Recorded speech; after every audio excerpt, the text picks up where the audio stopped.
Good morning. চলুন আজকে একটা স্বাস্থ্যকর পনির রোল বানাই টিফিনের জন্য। একটা পাত্রে আটা, পরিমাণ মতো নুন, চিনি দিয়ে ভালো করে মিক্সড করে নিয়ে তার মধ্যে কিছুটা সাদা তেল দিয়ে ভালো করে মেশাতে হবে। ওটাকে ময়ম হয়েছে কিনা বোঝার জন্য দেখুন, এই যে মুঠো করে যদি এরকম হয়ে যায় তাহলে বুঝবেন ময়ম হয়ে গেছে। তারপর ভালো করে অল্প অল্প জল দিয়ে ডোটাকে বানাতে হবে। ডোটা মোটামুটি আটাটা মাখা হয়ে গেলে একটা পাত্র দিয়ে ঢেকে রাখতে হবে। এবার চলুন কিছু সবজি কেটে নিই। Capsicum, tomato.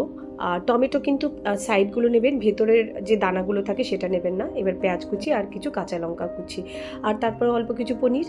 ব্যাস, এটা হয়ে গেল আপনাদের ইনগ্রিডিয়েন্টস। আর এদিকে একটা পাত্রেতে কাশ্মীরি লঙ্কা, ঝাল লঙ্কা, জিরে গুঁড়ো, ধনে গুঁড়ো, আদা পেস্ট, রসুন পেস্ট, হলুদ, নুন, গরম মশলা আর তন্দুরি চিকেন মশলা, একটু সাদা তেল, দই। এবার ভালো করে মিক্সড করতে হবে। যখন মিক্সড হয়ে যাবে তখন এর মধ্যে একটু পাতিলেবুর রস দিয়ে দেবো।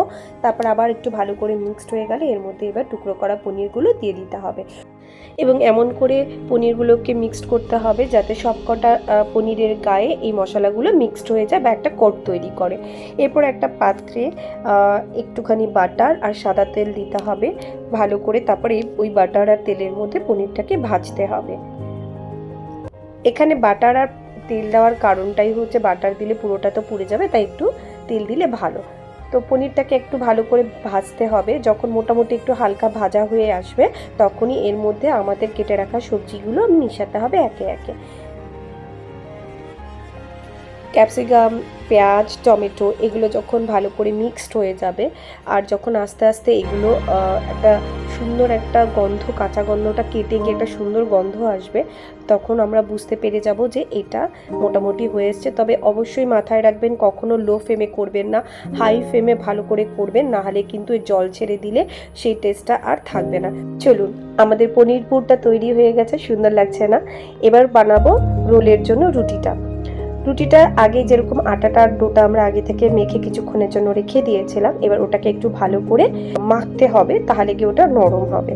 আর একটা ছোট্ট টিপস, যখন আমরা রুটি বানাবো সব সময় কিছুটা আটা নিয়ে আগে চাকতিটার উপরে ভালো করে ঘষে দিতে হবে, তাহলে কি হয় ময়লা বা কিছুই থাকুক সেটা আগে চলে যাবে। এবার দেখুন এইরকম করে আটাটাকে এরকম করে আগে একটা রোল বানিয়ে নিতে হবে। তারপরে অল্প একটু আটা দিয়ে রুটিটাকে বেলতে হবে আস্তে আস্তে করে। যত বড় হবে তত ভালো, কারণ রোল বানালে একটু একটু বড় হলে বেশি ভালো হয়। ধীরে ধীরে রুটিটাকে বানিয়ে আমি তো নর্মালি প্রথমে আটাটাকে নর্মালি ভেজে নিই, তারপরে ভালো করে ভেজে নিই, তারপরে ওর মধ্যে তেল দিয়ে করি, কারণ রুটি বাচ্চারা খাবে, তাই রুটিটাকে আগে ভালো করে ভেজে নেওয়াই ভালো। তারপরে এর মধ্যে হালকা তেল দিয়ে ব্যাস আমাদের আজকে তৈরি হয়ে গেছে রোলের রুটিটা। এবার আস্তে আস্তে পনিরগুলো দিয়ে দিলাম, তার মধ্যে কিছুটা দেব লেবু। লেবুটা মাস্ট দেবেন, লেবুটার মধ্যে টেস্টটাকে অনেকটা বাড়িয়ে দেয়।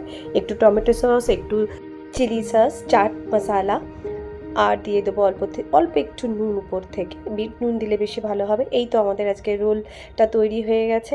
এবার আর এই টিফিন দেখে বাড়িতে আর ফেরত আসবে না, নিশ্চিন্ত থাকতে পারেন।